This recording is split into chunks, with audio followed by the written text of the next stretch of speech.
Georgia Dogs Podcast on the Believe Podcast Network. Doesn't it? It did. Joe Cox with an up and out. Wide open. Touchdown. Israel Troop.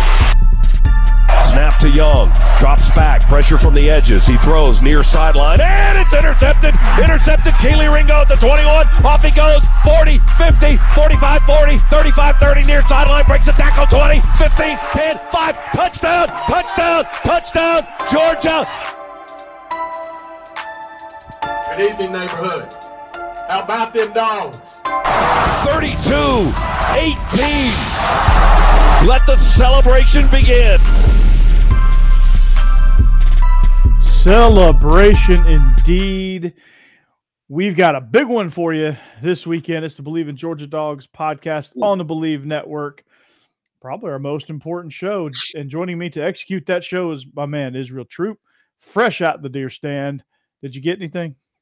No, not this time. I did, however, first button buck alive.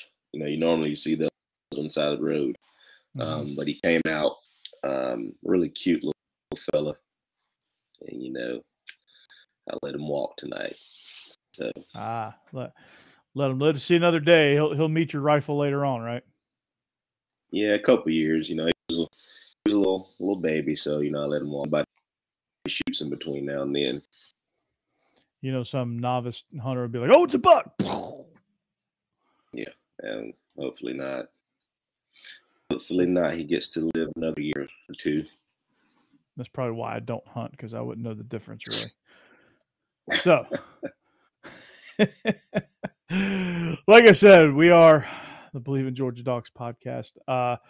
Sorry for the slight delay. We were supposed to start at 9. I had a banquet, ran overtime, got back a little bit late, and Israel's heading back from his tree stand. So we're here just a little bit later for you, but that's okay. We are here, and we are available for you anywhere you can find your podcast, TuneIn Radio, Spotify, Apple, hopefully soon to be SiriusXM, iHeart, wherever you find your podcast. Also on our YouTube channel, subscribe, Believe in Georgia Dogs on YouTube. So you can check us out there. We're live actually right now. Go ahead and subscribe, get in the chat.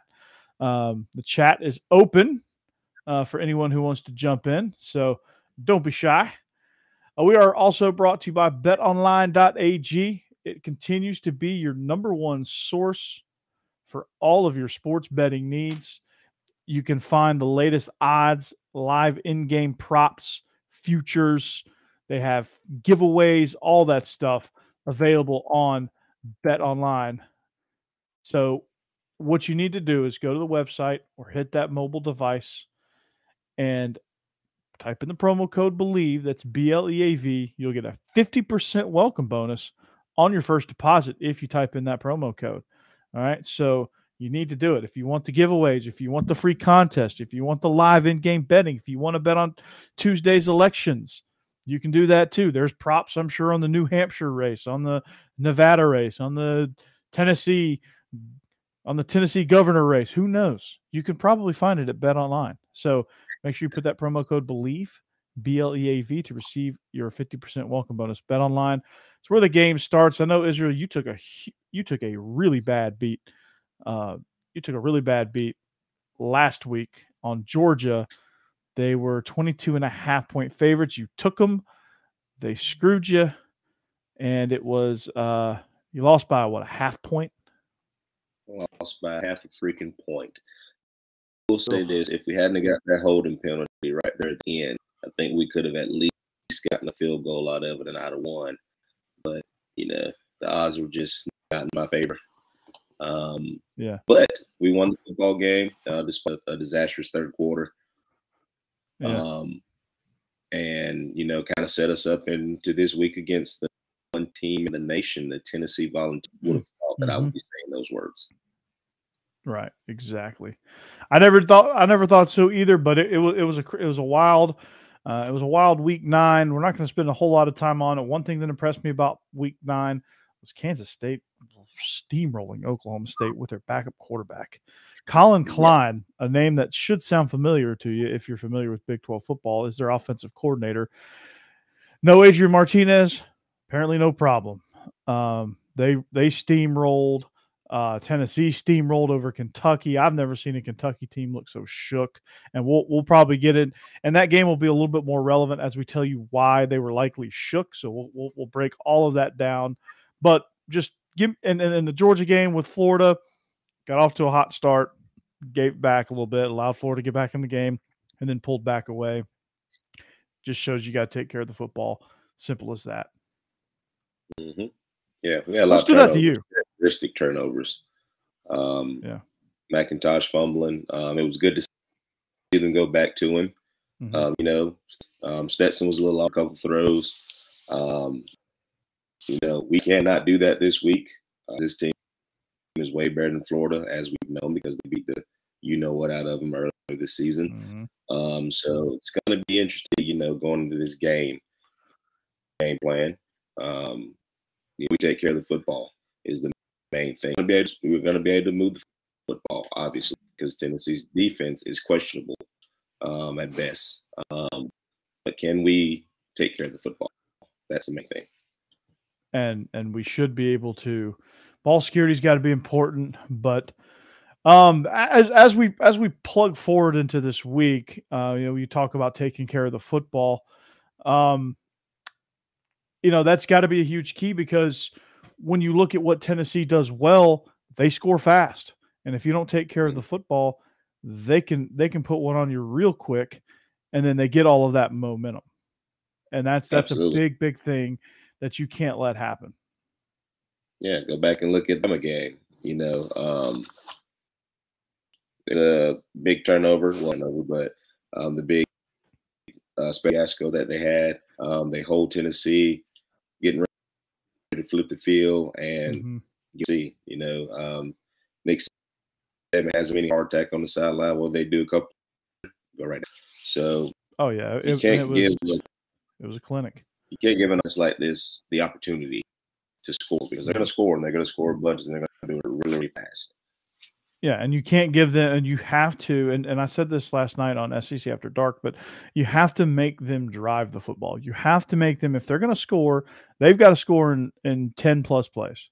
All right? Mm-hmm. They've got to earn it, because I'm not so sure that they're patient enough to just keep plugging away and keep taking the 5-yard gains. Tennessee wants to beat you over the top. That's how they win. Yes. That's how they get these scores as lopsided as they are. They beat you over the top. They spread you out. They force you into islands, and then they just win their one-on-one matchup. And Hooker buys himself some time. You have to respect the run, and they hit you over the top. And so you got to stop the run and force them to earn their yardage. And I think that is one of the bigger keys to beating this Tennessee team. Yeah, and you got to be disciplined. Watching the Alabama game, first 3 scores to see all they combined took 3 minutes, all 3 of them. Right. So watching the Kentucky game last week, one play that really stood out to me is that safety comes down there in goal line. Safety comes down, tells the corner, hey, we're zone. Everybody plays zone except the corner. What happens? Running back goes on a wheel route. The corner chases the receiver across the middle. Touchdown. So we're going to have to be disciplined. Same happened against Florida. I think Stark was at safety. He bid on the out route, from the sail route. Yep. What happens? The vertical's right behind the touchdown. So those are things we can't do. 7 is going to find the end zone if you do that. Okay. You got to maintain your coverage. Like, I don't know what it is about the cover 2 safety when we run that combo coverage, when we run that 2 to the boundary. I don't know. I think it's like a prerequisite that you have to fly down aggressively out of your zone and leave your deep half if you're in the boundary cover 2. I think that's a rule. I'm convinced now. It's that's how we. If you got vertical, he should take it. Yeah, he should take it right now. He shouldn't bite. If he goes vertical, we should have learned from next championship game. If number one goes vertical, take it. If number two goes out, safety's jumping it. Obviously, it was a miscommunication because the safety jumped it. So we should know. We should know our lesson by now. Second and 6 guys, never forget. But if you're in the corner should sync on that, and everyone should get their eyes on number 2. Corner should sync on that, and if it comes out short, corner's got to be the one to jump it. Safety's got to provide support over the top. That's just how it's got to be. And if you can't do that, you're going to get beat. Yes, or if it's 3-by-1, like same concept. Or if it's 3-by-1, one goes vertical, nothing in the flats. You got to take a corner. You got to go with it.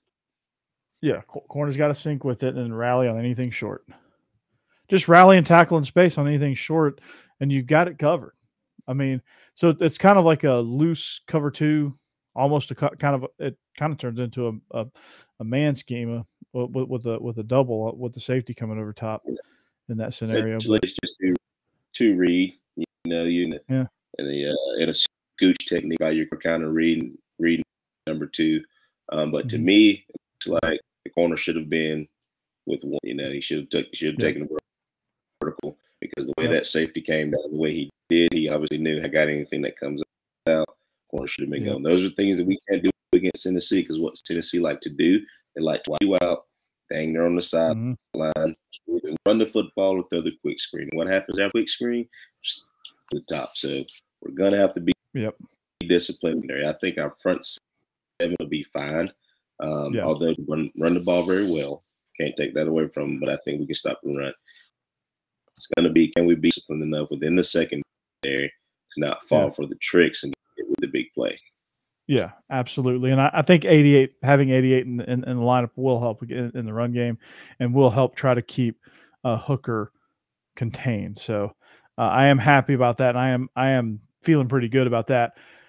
But yeah, I mean, you got to have you got some new guys out there. You got Bullard, you got Malachi Starks, guys that haven't really seen stuff like this. They've got to be disciplined, and they probably will make a mistake early or so, but it'll happen. But hopefully the offense will kind of be there to kind of support as well. So, we have to control some clock, man. We can't. We're going to have to tempo and score, like see, or we're going to have to control the clock. It means we got to win the line of scrimmage up front. I think we're going to have to win the line of scrimmage and control the clock. I think, and I think our listeners, our one listener in the Kingdom of Norway would agree.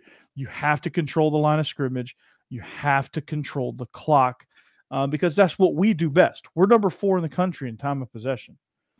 So if we can play to that, Tennessee, it'll throw off Tennessee's rhythm because they won't get the ball. They'll get cold and, they'll get frustrated. If we can get off the field, hold the ball, run it down their throat, because getting the ball crammed down your throat is demoralizing. I don't care who you are.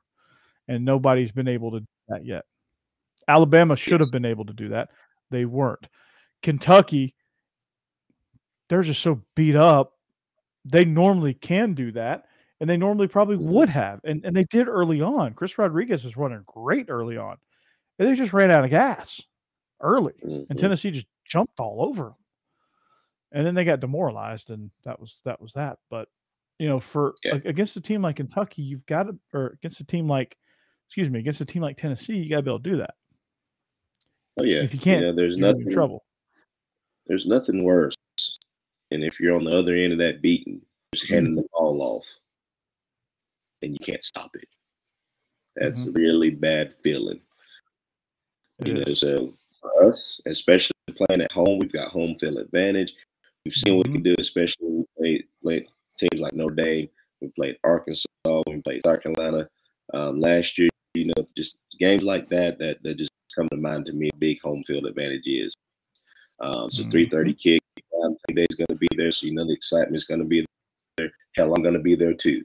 So hell yeah. To seeing how we come out. Number one, do we come out quick? Do we come out trying to control the clock? Do we play zone?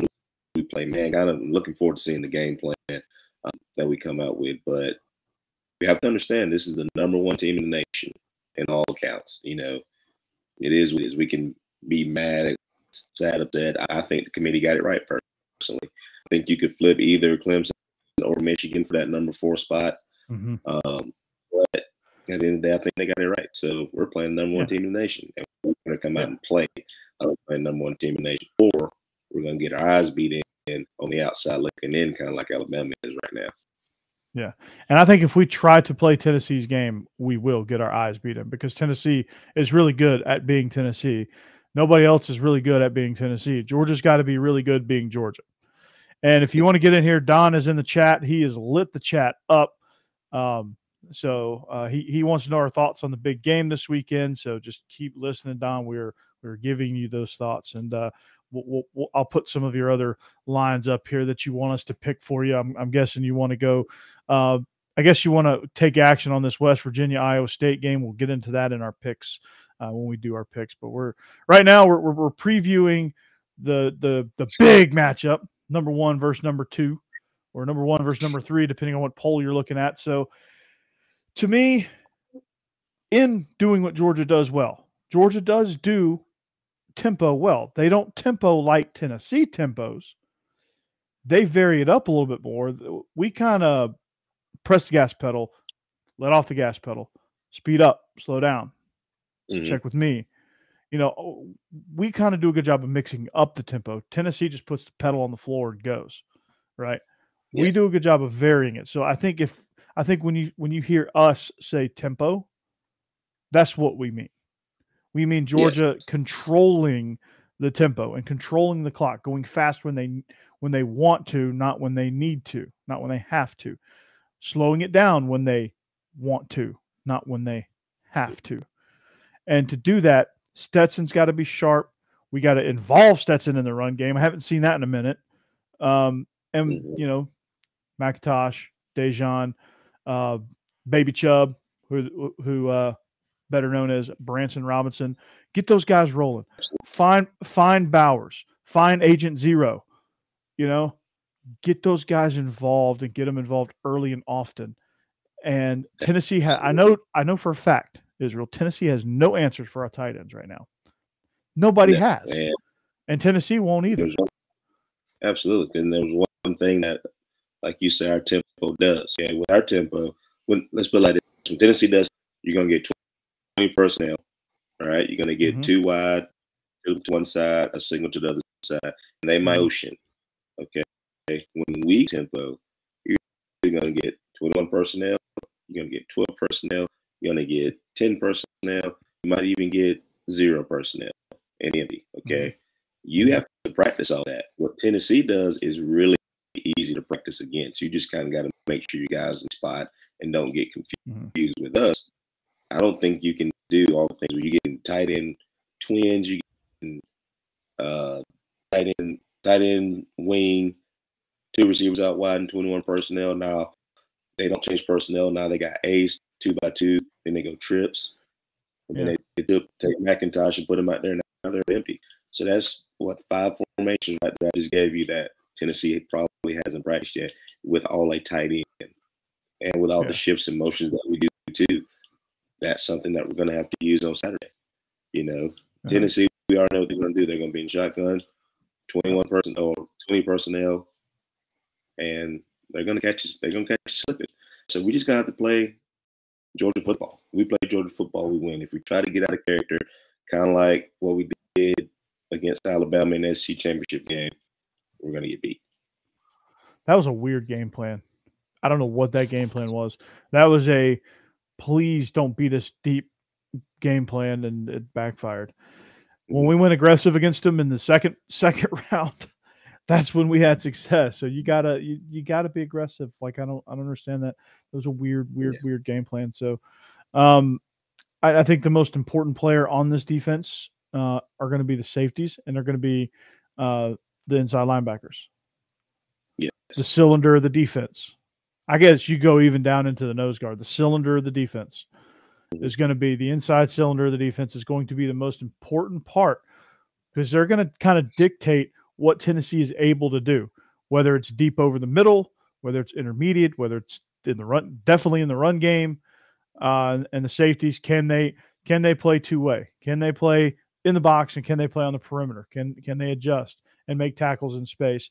And that's going to determine and that's going to dictate what Tennessee has success with, how they get frustrated. Will they stay in it? Will they try to get cute? All of that stuff. That's what we were able to do last year. The first drive, beautiful drive for Tennessee. They went right down, I think, 6-7 plays, put one across, and then Georgia adjusted. They played more aggressive with the corners, disrupted the blocking schemes, allowed the safeties and backers to make plays, and then we were finally able to stop the run, which we did at an elite level all year last year. And once we stopped the run, we bottled up Hooker, and we got pressure, and we hit him, knocked him down, got a few sacks, all that good stuff. So to be able to control the play with our inside backers, our safeties, and our D linemen is going to be the biggest key for this defense. Yeah, absolutely. And you got to understand, too, Hendon Hooker runner. So not only do you have to worry about the back end, you have to worry about him using his legs as well. Not only he's a great thrower, he's a great runner as well. He's smart, too. To the run to their offense. When you have to account for the quarterback, you can't just go 4 down and say, we're going to leave one unblocked or anything like that. No, you have to account for that guy. Whether he's going to throw the ball or he's going to keep it, with an extra blocker with the running back, just little nuances and things like that to where, all right, we have to play some disciplined ball here. This is Nolan Smith's out, so our captain is out. So what do? You rely on some new guys, Stackhouse, Carter, Bear Alexander, Mr. Chambliss, who had the big sack, in the Florida game. Those guys that you already hear a lot about all the time are going to have to step up in the situation. They got to grow up fast, kind of like we talked about last week. So it's very, very important that, one, you understand the game plan, you know what you're doing, you're paying attention, and we should be able to play base defense anytime we want tempo, And our guys got to get in shape because that's how they get you. They get you trying to substitute. Guys are confused. They don't know what's going on. Boom. There it is. Yeah. Yep. And that's what happens. Guys run into each other. Guys, you see 2 guys converge on one with one guy streaking wide open. That's what they're able to do.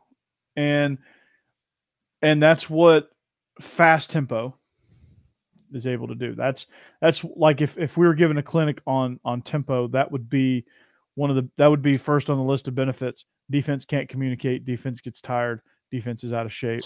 They can't communicate effectively. Touchdowns, right? The second one is rhythm. Tennessee's offense, once they get in a rhythm, they're hard to beat. They're hard to defend. And then, and then it goes from there. So it's going to be interesting to see, with Willie Martinez and Coach G's coming back and Coach Eckler's coming back too. Those 3 guys that were on staff, when I played. Great guys. They're going to be back in Athens too. So looking forward to hopefully seeing those guys, before the game and, tell them good luck and all that, blah, blah, blah, blah, blah. Blah, blah, blah, yeah. Are you getting to go down on the field pregame? I don't know yet. We're meeting some people for the stuff. So tomorrow's the day. Well, in the next couple minutes, it's going to be my birthday. So it's kind of birthday. Yeah. For myself, things like that. So happy birthday, Israel! In about a few minutes. So, how old are you going to be? I'll be 34. Jesus. Yeah, I'll be my next birthday, which fortunately for now is in late September or early September, not late September. Early September. I'll be the big 4-0 on my next birthday. Yeah. Be the big 4-0. I'm excited and I'm not all at the same time. So now that you're older, brother. Yep. I'll be considered middle-aged at that point. Officially middle-aged. This close to Social Security, you can actually get. Yeah, I'm 50. I now close into 15 years away from. I get in the 15-year range of I'm closer to Social Security than I am to my high school graduation. It's crazy, isn't it? Wow, we're getting up there. We had our I wasn't able to go, but we had our 20-year reunion this past or actually a few weeks ago.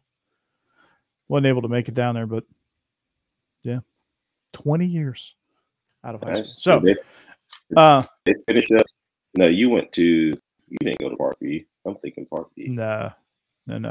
I went to Fayette County. Fayette, that's right. Yeah, Fayette County. Yeah, the home of Brandon Boykin. That's right. Yeah, I knew his older brother, Alfred. Alfred graduated with me. And then Brandon started high school the year after I graduated. I think he was a freshman the year after I graduated. Yeah. Right. The year after me. Yeah. Yeah. So, yeah, because I think you would have been a freshman when I was a senior, right? Mm-hmm. Graduated 07? Yeah. Yeah. So you would have been. So you'd have been. Wait, 6. Yeah, you would have started 03, right? Yeah, I started 03. So you wouldn't have been. So yeah, so he was 2 years after I graduated. He was still in middle school when I graduated. So anyway, that's neither here nor there. We digress. But here on the Believe in Georgia Dogs podcast, to put a bow on this conversation of the big game, the biggest game in program history, the biggest game in Sanford Stadium history. So we're gonna everything is learned and remembered in threes. All right, so we're gonna go through our 3 big keys. We'll go 3 offense, 3 defense, and we'll give our honorable mention, our bonus to our Baker's half dozen, and we'll throw one for special teams too. All right, so let's start with offense. What's the first key on offense? Don't fall over. Take care of the football. That's paramount. Stetson's got to make solid throws. Back's got to protect the ball. Easy breezy. Key number 2. Execution and control the clock. Got those up together. Execution and control clock number 2. Yeah. Control the clock is number 3 is score touchdowns and not field goals. We're going to have to score touchdowns. Take field goal when I get it because points are always important, but we got to think touchdowns and not field goals here. If you do the first 2, you score touchdowns. Yeah, exactly. And to further solidify your score touchdowns instead of field goals, you have 2 really big targets that play the ball extremely well in the air, and that's Darnell Washington and one Brock Bowers, who both are going to be Sunday players. So find them early and often. That's part of the execution and clock control. All right, run the ball. That's part of execution and clock control. Score touchdowns. Again, 3 very simple keys, but that's what Georgia does. So to sum all 3 of those offensive keys up, play Georgia football. Control the clock, score touchdowns. Control it, score touchdowns. Like in the Oregon game, they scored 7 touchdowns. They controlled the clock. They drove the ball. They got chunks. Georgia's not a big play team, and that's okay. We control the clock, we get chunk plays, and we're very efficient with the ball, and we're very effective in where we throw it and very, very meticulous. And our route running is phenomenal. So 3 very, very good keys. Control the clock, take care of the football, score touchdowns instead of field goals, and don't settle for 3. Be aggressive. Defensively, disrupt. Number 1's got to be disrupt the timing of Hendon Hooker by pressing the pocket from the interior. All right. So disrupt the timing of Hendon Hooker. Hit him, move him off a spot, get him running sideways. Don't let him get the corner on you. Shut down the run gaps. Tackle. Right. Number 2's got to be tackle in space, right? Tackle well in space. You tackle well in space, they're going to have a hard time hitting big plays over the top. They're going to have a hard time shaking loose and running down the sideline like they like to do. All right. Number 3, communicate, play discipline. There you go. The key to beating tempo, the key to beating fast-paced tempo, communicate and be disciplined. Play your responsibility. Do not give up your responsibility. If you have deep half, take deep half. Communicate. Yes. Don't be over-aggressive. Be aggressive. Don't be reckless. There's a difference, right? There's going to be a whole lot of DYJ. Do your job. Mm-hmm. Do anybody else's job. Do your job. Absolutely. Do your and then that's right. All right. Then our special teams key. Just keep doing what we're doing. Yeah. I mean, I think our special teams have been maintain. It's been great. A weekly turnover, a block punt. You know, we hadn't had one of those in a while. Big return here, there. Yeah, I'd say steal a possession somewhere. A fake, a block, a big return. You know, you steal some points that way. You steal some momentum.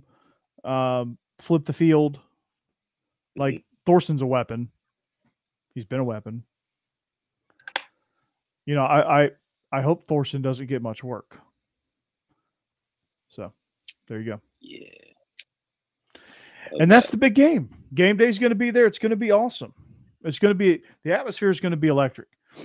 And absolutely, guys like Eric Ainge have no idea that things have changed a lot since he's been in school. He says Sanford State's not that intimidating. Neyland's intimidating, but so is Sanford. Then he only beat us like one time. Yeah. Or maybe twice. Like that. Yeah. Maybe that's twice. I don't know. It's twice. Because he beat us that second year in Tennessee the next year. So he beat us twice. Yeah. He's got a little bit. You know, I kind of read what he said. You know, the only reason that Tennessee's loud is because they sit on top of you. They strategically built it that way with the rafters up top so that it always bounces off. So, I mean, you may have 100,000 people that could fit in that stadium, but at the time y'all cheated. Your field normally is torn up. It's Nick Chubb, Justin Scott Wesley, a couple of Aaron Murray, you know, a couple players who played on that field, you know, tore it up before we got there. And let's not forget that, you know, we're also Tennessee. I respect you. Y'all have done some phenomenal things. Got some great players. You know, y'all are the #1 team in the nation, but you are coming into dog country. Don't you ever forget that. All right. We have shaken up people more than anybody in that one little bitty game that you're talking about. Okay. It's going to be rocking with the red and black, you know, small little orange over here in the corner. Okay. So you got too much dip on your chip. Don't do that. Don't do that. Is it Rotel or is it Copenhagen? I don't know, but I can't wait. Too much dip on your chip. I love that, man. I love that. Too much dip on your chip. So, but yeah, Don, if you're around, we're about to get into picks here. But before we get into picks, we've got a new sponsor for the month of November is ButcherBox. So here is a word from ButcherBox. Man, I might give that a try. I might give ButcherBox a try. So, all right. What do you say we get into a few picks, Israel? Let's do it. Maybe I can get my butt back from last week. Let's not have any bad beats this time, okay? All right. We're gonna start with Don's picks because Don may not be watching now, but he left us a few picks to select here. Looks like a 3-pack. So he's probably gonna watch this later and he's probably gonna analyze it and say, okay, am I gonna go with Israel? Am I gonna go with Corey? So the first one he wants to pick, he picked some doozies. I'll say that. Louisiana is 4+ 4-point underdogs at Troy. Why he wants to pick that game, I'm not sure. But I'm taking Troy to cover that. I would take Troy to cover that if I really was desperate to bet on, if I really had to. I'll take Troy on that. All right. He wants to bet West Virginia 7.5 over Iowa State. That's a tough one. It's like the battle of the cellar in the Big 12. Yeah. I think West Virginia's defense is pretty good. I mean, they played up really good to Tennessee last week. I think the offense is good enough to score against Iowa State's defense. So I like that bet. I like West Virginia now. Yeah, I'll take West Virginia plus 7.5. That's a touchdown, and Iowa State's not that strong. So I'll take the touchdown plus some on that. All right, Clemson money line over Notre Dame. So basically, is Clemson going to beat Notre Dame? I would take that. I don't know how much you're going to – I guess part of a 3-game parlay. That might not be a bad addition. But, yeah, I'll take Clemson on a money line over Notre Dame, even with Big Cinco. I don't know. For something within me says that Notre Dame's going to win this football game. I don't know why, but I just feel because they beat the hell out of a Syracuse team that already is not great on defense, and they had a backup quarterback. That and watch Clemson struggle against Syracuse, and Notre Dame kind of put a little bit on them. Notre Dame's fine this man. I kind of like Notre Dame this. I don't know why, but I need my Lee Corso pencil. Not so fast. Not so fast, my friend. All right, so Don, you have a choice to make here on this last part of your parlay here. I'm taking Clemson. Israel's taking Notre Dame on the money line. It's a straight up pick. You're not taking a spread on this. I think that's what money line means. So, the choice is yours, Don, or any of you viewers out there. The choice is yours. All right. Now, let's get into some conference games. Let's get into some actual games that we might pick. All right. Kentucky at Missouri. Kentucky's 2-point favorites. Licking their wounds. Missouri's got a little bit of a heater going. Are you buying Missouri? No. I think Kentucky just ran into a buzzsaw last week, obviously. I think bounce back this week against Missouri. I tell you what, Drinkwitz just keeps finding a way to keep his job. I commend him for that. So I love this point in South Carolina about the way that they lost that after, beating up on A&M so well. But I think Kentucky goes out and wins, gets back on track and wins this one before they play us 2 weeks, or is it next week? 2 weeks. Next week. Next week. Kentucky. At Kentucky. That's going to be a tough one. It's always a tough one to play up in Lexington. All right. Speaking of A&M, they host Florida. A&M's 3.5-point favorites. They got a new quarterback, Connor Wegman. Do you believe in Connor Wegman? I think he's good. But I think Florida showed me something in the second half. I'm taking them plus 3.5. Florida plus 3.5 as well. Jimbo still calling plays. Florida's definitely going to win. So, that. Yeah. Apparently, there's some turmoil going on within that too. So it's going to be interesting. It's getting bad. The $95 million man, and they can't buy him out because they need $100 million to buy him out. You got to pay the man. Pay that man his money. Some crazy. That's a cult over there, dude. I don't understand Texas A&M. I don't get it. It's a cult.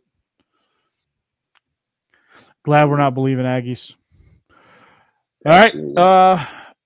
Arkansas hosting Liberty. Now, this is an interesting spread. Hugh Freeze getting his SEC audition. He's a candidate at Auburn. I don't like it, but he's a candidate at Auburn. Arkansas minus 13.5. Do they cover that? They do. I think they're kind of hitting their stride a little bit too right now. I think KJ's going to have a huge day. Yeah. They were beat up, man. He's playing well, so it's time for Saul to get back to playing that jukebox. Turn that damn jukebox on. All right. South Carolina at Vandy. South Carolina 7-point favorites. Vandy's Vandy. They're a lot better. AJ Swan is going to be a good quarterback in the future. I don't know if it's this week. I think South Carolina's going to win the battle up front, and they're going to win in the running game. They're certainly not going to win because of Spencer Rattler, but I think South Carolina does have enough to win and just barely get that cover. I think they get a 10-point win over Vandy. I'm going to take South Carolina. I'm going to take South Carolina as well. That game might well be, like you said, in the nuts. So I like South Carolina. I think Vandy's they're better. They're getting better and better each game. They're more competitive. They'll get They hit the over already on their wins, so they're playing with house money. All right, the debut of Cadillac Williams as a head coach at Auburn, Mississippi State. They traveled to Starkville and the land of the cowbells. Mississippi State is 13-point favorites. Now, to me, I don't like that spread because I don't think Mississippi State can beat anybody by 13 points. Anybody that's FBS, I should say, by 13 points. I certainly don't think they're going to beat Auburn by 13 points. They're going to be a little bit more inspired now, not expired. Brian Harsin is expired, but they're going to play inspired football under Cadillac Williams as he auditions for the permanent head coaching role. So I think Auburn's at least going to cover if they don't win, but I'm going to venture to say they win outright. I think they're going to cover. I think they're going to play, like you say, inspired football. I mean, we all know how that deal kind of went, and you got pretty much an Auburn legend being your head coach. The morale is going to be different, obviously. And he's in an audition for the head job himself. So I think there's going to be a lot of excitement for the rest of the season here, and watch out for them. That last game in November against about now too, especially with Harsin going. Yep. And Cadillac knows a few things about beating Alabama. He was very successful against the Tide as a player. Mm-hmm.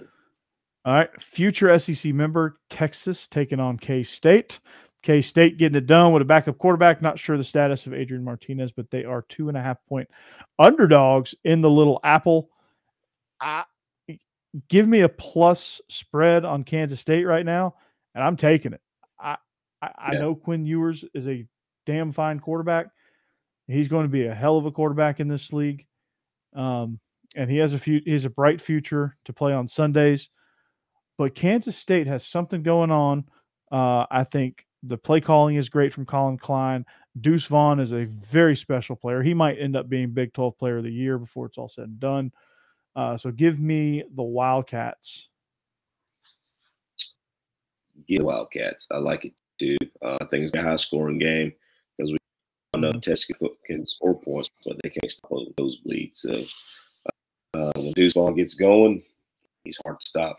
And it's at home, isn't it? Is it Kansas? It's in Kansas State. Yeah, it's in Manhattan, Kansas. The Little Apple. Give me. There you go, man. All right, our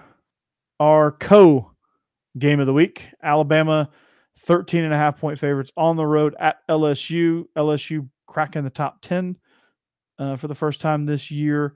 A resurgent Alabama team that's figured out that what Jaden Daniels can do really well.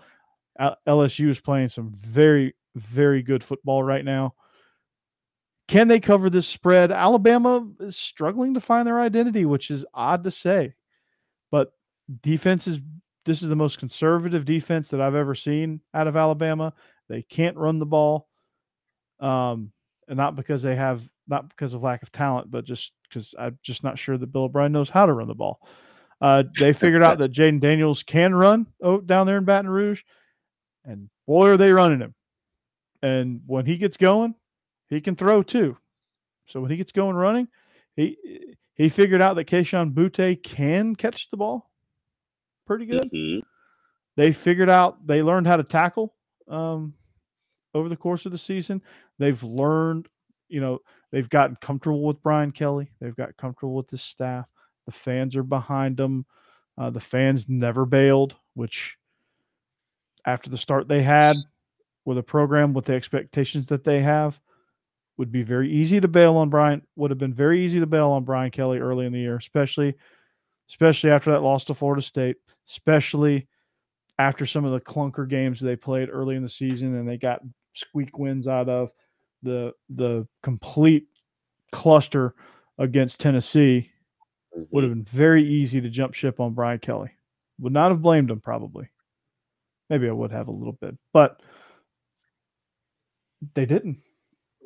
Now look where they are. They have a chance to pull a huge monumental upset. It's a lot of points. I'm tempted to take LSU. I picked Bama last night. But I think I'm going to take the points here because I still think it's going to be a close game. I think it's going to be a 10-point game whether Alabama wins it or not. So I think either LSU is going to win it outright or they're going to win a close one. I don't think Alabama's going to – I think if Alabama wins, it's going to be close. So I'm going to take the points here with LSU. I'm taking LSU and the points here as well. They're playing some really good football. And two things. Alabama can't run the football. And like you said, I don't know if he knows how to.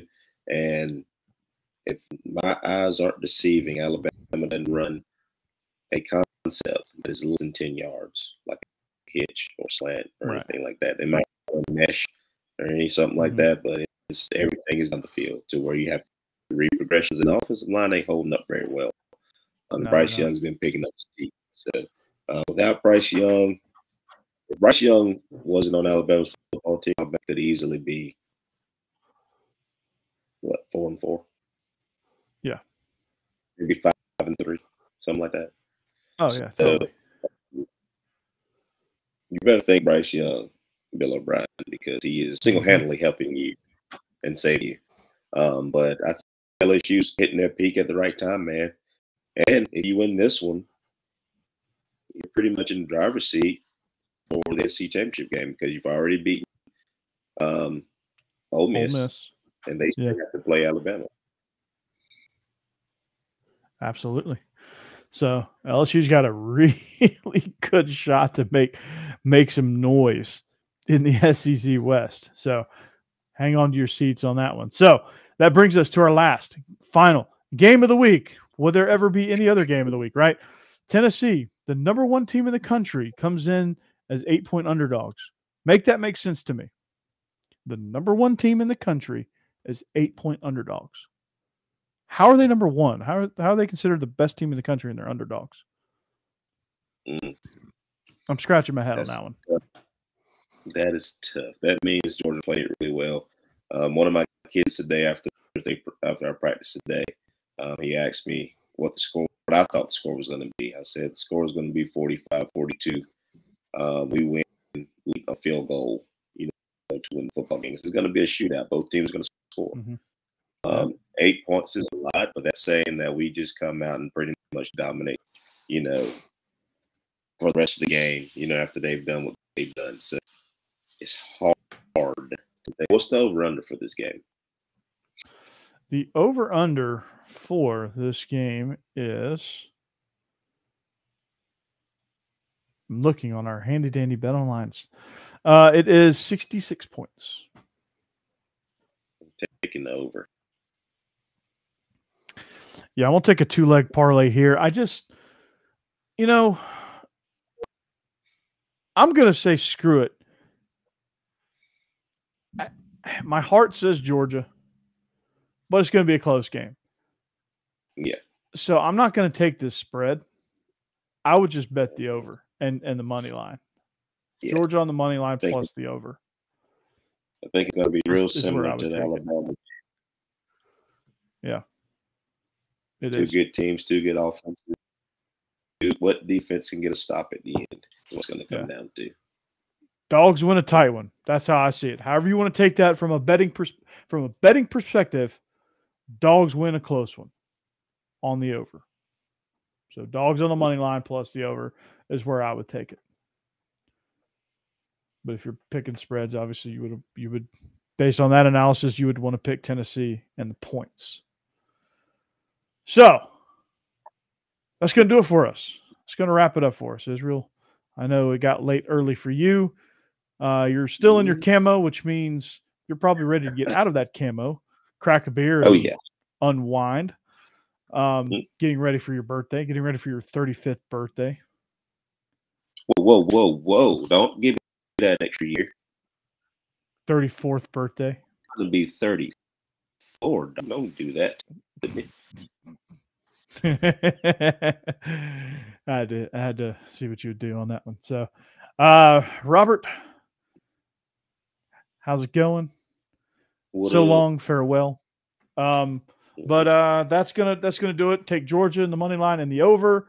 LSU is very scary. That's a big spread there. So I'm taking the Bayou Bengals there. So make sure if you're at the game, make sure you be safe. Make sure you be loud. Make sure you make a difference. Sunday, I want to have a show and you be sipping hot tea and barely able to talk. Like I want to have that show where you're hoarse. Yeah, I think it'd be more so than that because we play for the region championship tomorrow night.